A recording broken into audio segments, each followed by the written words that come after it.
તો ફૂલવડી બનાવવા માટે આપણે અહીંયા કકરું બેસન લીધું છે. તો ફૂલવડી બનાવવા માટે અહીંયા કકરા બેસનનો જ ઉપયોગ થતો હોય છે. તો મેં અહીંયા ફૂલવડી બનાવવા માટે 500 ગ્રામ બેસન લીધું છે. તો આપણે સૌથી પહેલાં મસાલા કરી લઈશું. તો ફૂલવડીનો મસાલો બનાવવા માટે આપણે સૌથી પહેલાં અહીંયા 3 ચમચી વરિયાળી લઈશું.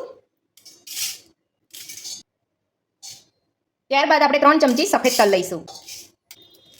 અને આપણે અહીંયા 3 ચમચી અહીંયા અધકચરા વાટેલા સૂકા ધાણા લીધા છે. તો 3 ચમચી આપણે સૂકા ધાણા લઈશું.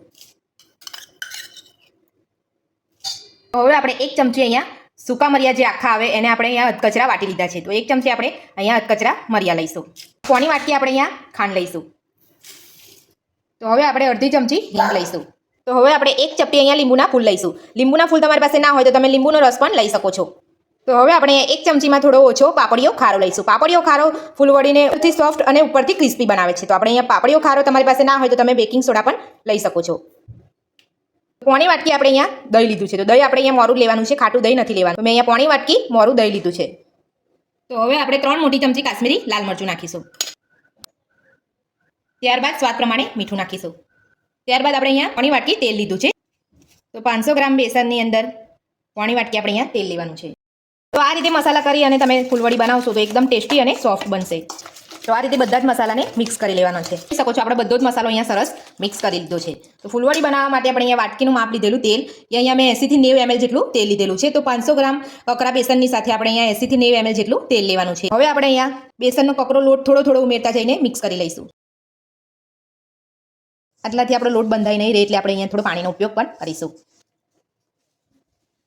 પહેલાં આપણે અહીંયા બધું મસાલા સાથે લોટને મિક્સ કરી લેવાનું છે. ત્યારબાદ જ આપણે જરૂર પડતું આપણે પાણીનો ઉપયોગ કરવાનો છે. વધારે પણ પાણી અહીંયા પડી ના જાય તેનું ખાસ ધ્યાન રાખવું.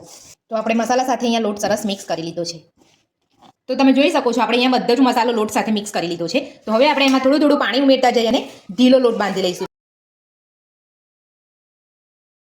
તો આપણો અહીંયા ફૂલવડીનો લોટ બંધાઈ ગયો છે. તો મને અહીંયા આટલો લોટ બાંધવામાં 1 વાટકી જેટલું પાણીની જરૂર પડી છે.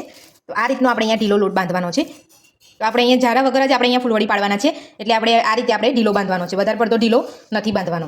તો હવે આપણે આને 45 મિનિટ એટલે કે પોણો કલાક જેટલું ઢાંકીને રહેવા દઈશું. પોણો કલાક થઈ ગયો છે. તો હવે આપણે ચેક કરી લઈશું. તો આપણો લોટ અહીંયા થોડો કડક થઈ ગયો છે. તો આપણે થોડું એને પાણી નાખીને આપણે ઢીલો કરી લઈશું. તો હું અહીંયા થોડું પાણી નાખીને એને ઢીલો કરી લઉં છું. થોડો ઢીલો હશે તો આપણે ફૂલવડી પાડવામાં એકદમ સહેલાઈથી પડી જશે. તો 45 મિનિટ લોટને ઢાંકીને રાખ્યા પછી તમારો લોટ થોડો કડક થઈ ગયો હોય તો આ રીતે તમારે થોડું પાણી ઉમેરીને નોર્મલ આપણે અહીંયા ઢીલો કરી લેવાનો છે. તમે જોઈ શકો છો મારો લોટ અહીંયા આ રીતનો ફૂલવડી પડે એટલો આપણે અહીંયા ઢીલો રાખ્યો છે. બહુ કડક રાખીશું તો ફૂલવડી જલ્દી પડે નહીં અને કડક થઈ જશે ને ખાવામાં સોફ્ટ પણ નહીં બને.